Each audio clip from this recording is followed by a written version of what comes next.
नहीं, भारतीय जनता पार्टी के प्रदेश अध्यक्ष के रूप में 1 वर्ष का कार्यकाल पूरा हुआ है और प्रदेश अध्यक्ष की जिम्मेवारी है कि पूरे बिहार के कार्यकर्ताओं को और उनके साथ संवाद रखते हुए संगठन को मजबूत करना, जिस पर लगातार प्रयास चल रहा है। और भारतीय जनता पार्टी का संगठन और कार्यकर्ता सकारात्मक ऊर्जा के साथ लगातार संगठन को मजबूत करने का काम कर रहे हैं। आने वाले चुनाव में किस तरह से चुनौतियाँ देखते हैं?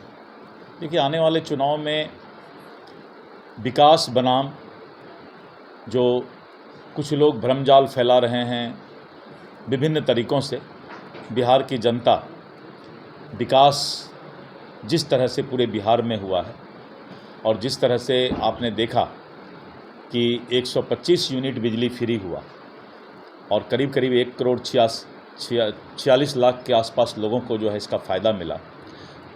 तो सामाजिक सुरक्षा पेंशन में जिस तरह से वृद्धावस्था, दिव्यांग और हमारे विधवा बहन का जो है पेंशन बढ़ा, और आपने देखा कि आशा बहनों का और अन्य लोगों का जिस तरह से वेतन वृद्धि हुआ है, तो विकास और एक एक लोगों का जो एनडीए की सरकार नीतीश कुमार जी के नेतृत्व में सरकार काम कर रही है, जनता पूरी तरह से उस विकास से और उस कार्य से प्रभावित है।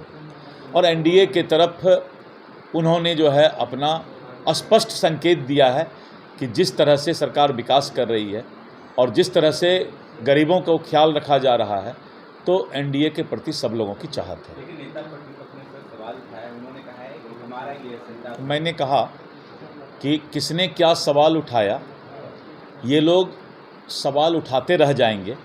जनता विकास देख रही है और जनता जो है उनको जो सरकार सुविधा दे रही है, तो जनता को विश्वास है कि फिर से एनडीए सरकार बने। मेरा पक्ष हो गया। धन्यवाद। मेरे प्रवक्ता बताएंगे उस पर। अलग अलग लोगों को जिम्मेवारी दी गई है। युद्ध विराम पर राहुल गांधी ने सदन में सवाल उठाया, जहां उन्होंने कहा है कि इस तरीके से नरेंद्र मोदी युद्ध विराम पर बयान दे रहे हैं, झूठ बोल। देखिए, 75 साल से कांग्रेस ने इस देश के अंदर, अगर कश्मीर के समस्या को आप देखिए तो हम लोग नारा लगाते थे, जहां हुए बलिदान मुखर्जी वह कश्मीर हमारा। यानी आज़ादी के 75 वर्ष तक हमारा कश्मीर नहीं था। वहां पर एक ही देश में अलग विधान, अलग संविधान चलता था। आज कश्मीर भारत का अभिन्न हिस्सा, ये सबसे बड़ी उपलब्धि है। लाल चौक पर क्या 75 साल तक कांग्रेस को किसी ने मना किया था कि भारत का झंडा मत फहराइए? हिम्मत नहीं था भारत का झंडा फहराने का।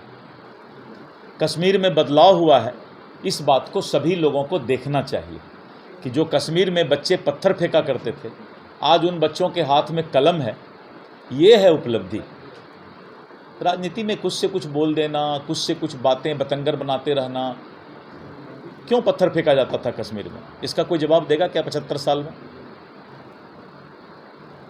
तो ये सारी बातें हैं कि कश्मीर के अंदर आज 370 धारा हटने के बाद जो है बड़ा बदलाव आया है, और यही सबसे बड़ी खूबी है। ठीक, धन्यवाद। और हमसे जुड़े रहने के लिए हमारे YouTube चैनल को सब्सक्राइब करें और नई वीडियो की नोटिफिकेशन के लिए बेल आइकॉन को दबाएं।